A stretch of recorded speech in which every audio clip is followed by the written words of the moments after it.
Our theme for this conference is empowering women who are living in poverty.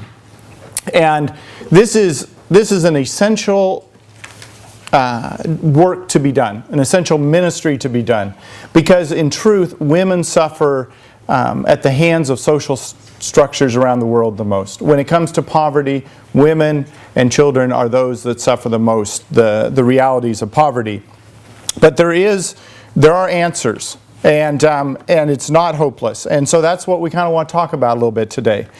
But I want to start with a story, and I decided to print pictures instead of put up a PowerPoint. This is Arat, and she lives in southern Sudan. And we met her probably a little over a year ago and started working with her in a group of women. And Florence, our field officer, who's Kenyan but working in South Sudan because she feels the call of Christ on her life as well to impact the lives of women, is there working with this group. And they started out learning some simple trade, how to bake bread to sell in the marketplace. And Arat was the lead baker.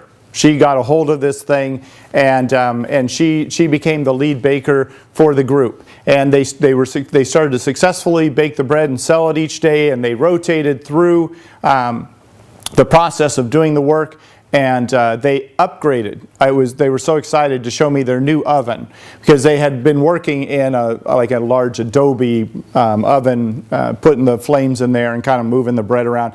And they had bought basically a large tin box now, where you could put the coals on top and underneath and create an oven that was quite an upgrade to what they had done before, and they were very proud of that. I was shocked because they're pulling the bread pans in and out of there without any oven mitts, right? I'm like, oh my gosh, I can't believe. But anyway, they also figured out that it was easier to put the coals just on top and turn the rolls over than it was to put the coals on both sides. And so they were adapting the use of their material too. But Arat had decided to go further. And she had learned about cooking and how to do it in a clean way, which you might argue with, this is her shop. But she had learned some skills with this group, and she had opened a restaurant in the market about a little over a week before my visit, which was a few months ago. And she was so excited because in the first 8 days of being open, she had made $12 a profit. Okay, now I was excited for her because not only did she have an income now that would help her family, and not only was she being accepted by the community as a business person, but I was so excited. I got a business background. She knew what her profit was. Okay, now that may not seem like a lot to you, but I worked in microfinance for a long time in Kenya. And getting people to understand the concept of what profit is as opposed to gross sales is a pretty big hurdle. She had that figured out. She's going to be very successful. Her life changed in a situation and a place that is been devastated by a long civil war and held down in so many different ways. She is being set free, and Florence is walking with her to do that. Now, one of the challenges in working with women is the fact that they don't necessarily see that there's a better future to be had. Okay, whether it's women in poverty may not understand that there's a different way to live life.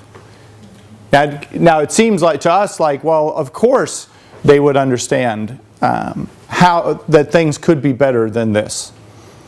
But there are a lot of things that would keep them from understanding that. People lie to them. People hold them down. They're uneducated. They're malnourished. They're not given the things that you need to build and see that there can be a better life.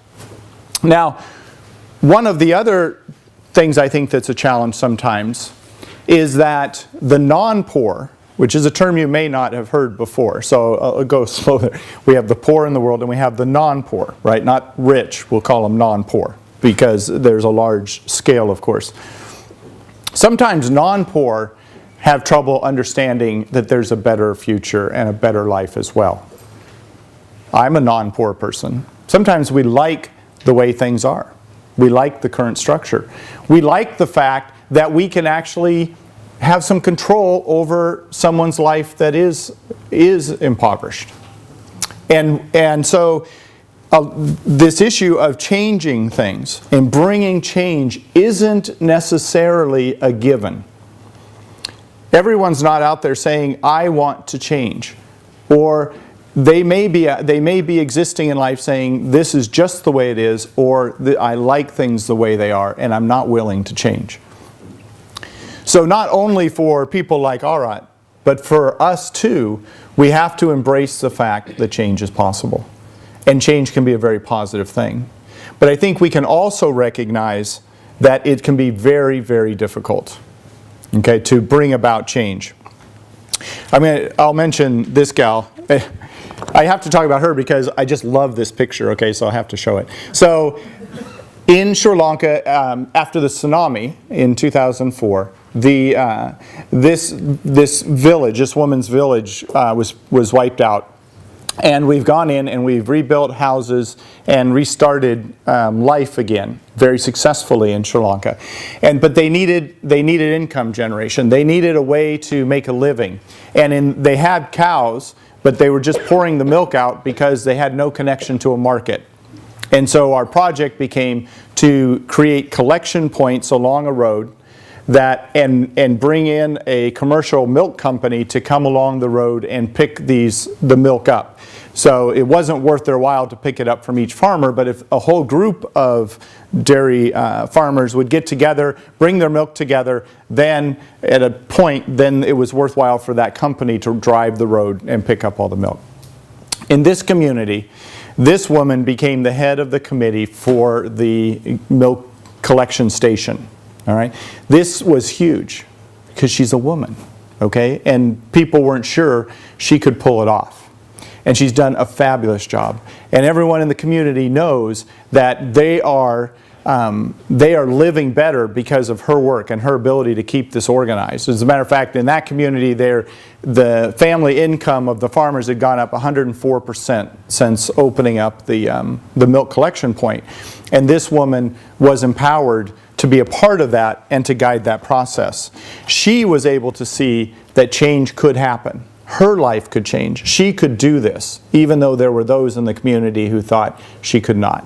But with the encouragement of the World Concern staff saying, no, you have to have women on the committee, and out of the committee came the person to run the project, then she got that opportunity, and her life has changed, and the community around her. But change is hard. I know if you've ever walked with somebody who's been in an abusive situation here in the U.S., then you know how hard it is for them to break that cycle, right? When we lived in Pittsburgh, that's where God started that demanding part of, I'll do whatever you tell me to do. And oftentimes God speaks through my wife because she listens better than I do. But we moved from Cleveland to Pittsburgh, and she told me we were supposed to live in the inner city and get engaged there. And I told her she was wrong. But in the end, she was right, and that's where we're supposed to be and where we ended up and what God wanted for us.